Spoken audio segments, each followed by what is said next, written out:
बिस्मिल्लाहिर्रहमानिर्रहीम। जनाब, स्टोरी एक ही शेयर करनी है और स्टोरी ये है कि फॉरेन फंडिंग केस में स्क्रूटनी कमेटी की रिपोर्ट आ गई है और वो रिपोर्ट जाहिर कर रही है कि एक पीटीआई की बड़ी बड़ी चोरी पकड़ी गई है और पीटीआई के वो अकाउंट्स पकड़े गए हैं जो उन्होंने छुपाए हैं। पीटीआई कप्तान इस पर नाअहल भी हो सकते हैं, पूरी पार्टी भी फारिग हो सकती है। ये 7 साल से ये केस लटका हुआ था। अब फॉरेन फंडिंग की जो स्क्रूटनी कमेटी की रिपोर्ट आई है उसमें क्या है ये मैं आपको बताता हूँ। और इससे पहले ये देख लें कि जब ये केस आज चला, आज इसकी समाअत थी और ये जब केस और पीटीआई के वकील जनाब खावर साहब ने उन्होंने शाह खावर साहब ने उन्होंने आर्गूमेंट्स किए और उनकी आर्गूमेंट्स का जो मरकज़ी नुक्ता था, जब आखिर पे वो फंस गए, उन्होंने कहा कि जनाब ये तो अब कमेटी की रिपोर्ट आने लगी है। तो उन्होंने कहा जी इस कमेटी की रिपोर्ट को खुफिया रखा जाए।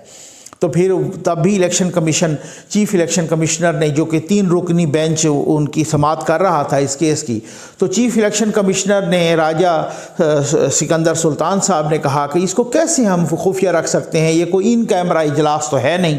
फिर उसके बाद उन्होंने कहा कि जी आप ऐसा करें कि सिर्फ फ्री कैन को दें ये, और उन्होंने कहा फ्री कैन को और दें, और साथ ये कहा कि उनको ये भी आर्डर करें कि इसको पब्लिश ना किया जाए, इसको पब्लिक ना किया जाए, इसको जाहिर ना किया जाए, इस रिपोर्ट को हम पहले खुद जायज़ा लेंगे, ये है वो है सारा कुछ इस सर।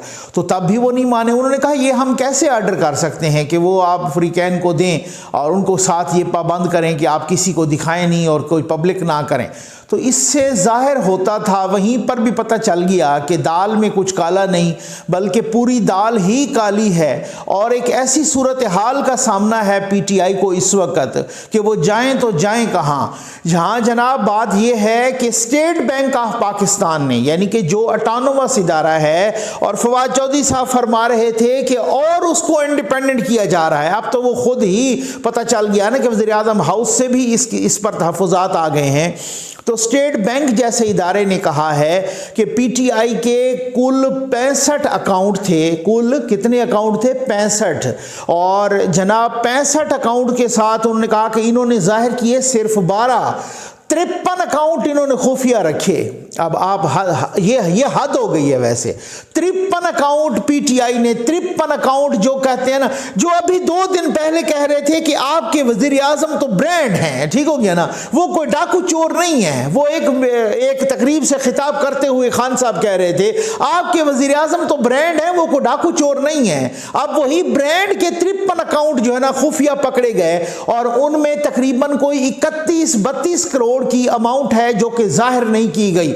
भाई वो 31-32 करोड़ की अमाउंट कहाँ से आई? अकबर एस बाबर साहब तो मुख्तलिफ इंटरव्यूज़ में कह चुके हैं, जब बुलाया था मुख्तलिफ सहाफ़ियों को भी, तो उसमें मैं भी गया और उन्होंने पूरी ब्रीफिंग दी थी। वो जो फॉरेन फंड, जब उन्होंने कहा कि इन्होंने हमें जो जिस तरीके से वो सारा कुछ उस रिपोर्ट के बारे में, उस रिपोर्ट को ऑफ द रिकॉर्ड देखने की जो हमें इजाज़त दी थी चंद घंटों के लिए, तो उसमें हमने एक्सपर्ट्स हायर किए थे और उन्होंने सारी तफसील बताई थी। तो अकबर एस बाबर साहब को धमकियां भी आई, लालच भी दी गई, पता नहीं क्या किस तरीके से उन पर जमीन तंग करने की कोशिश की गई। लेकिन मैं उनको खिराज तहसीन पेश करता हूं कि वो मुस्तहकम रहे, वो डटे रहे।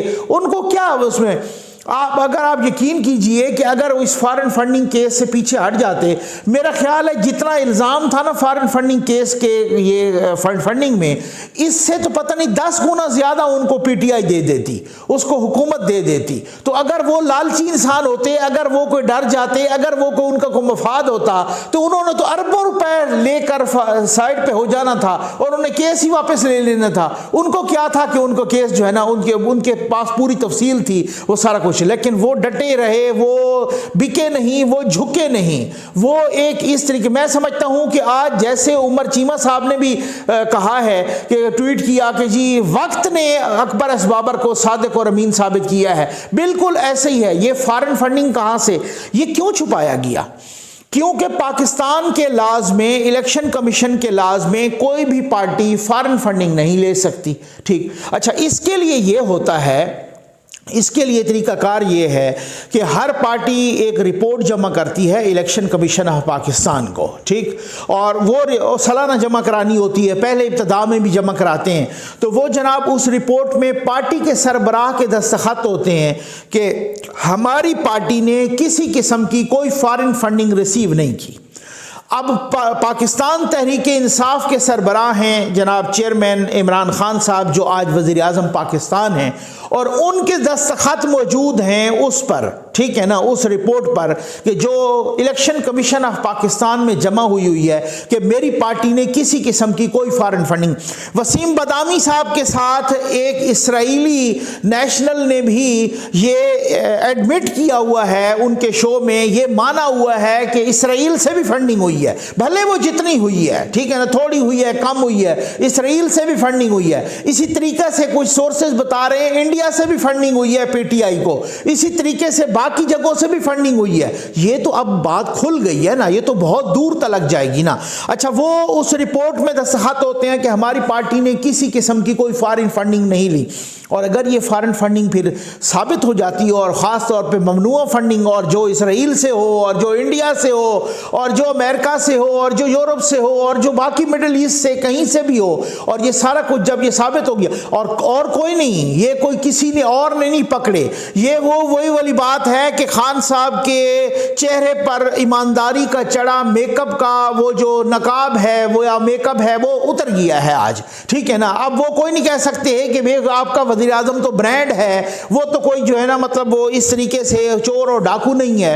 ये अब पकड़े गए हैं इनकी फॉरेन फंडिंग में सारा कुछ। तो अब वो जो रिपोर्ट जमा हुई है उनके दस्तखतों के साथ, अगर इसी फॉरेन स्क्रूटनी कमेटी की रिपोर्ट पर फैसला आता है, जो कि अकबर एस बाबर साहब ने भी यही कहा है कि अब ये फैसला मजीद देर नहीं होना चाहिए, अब ये फैसला आना चाहिए।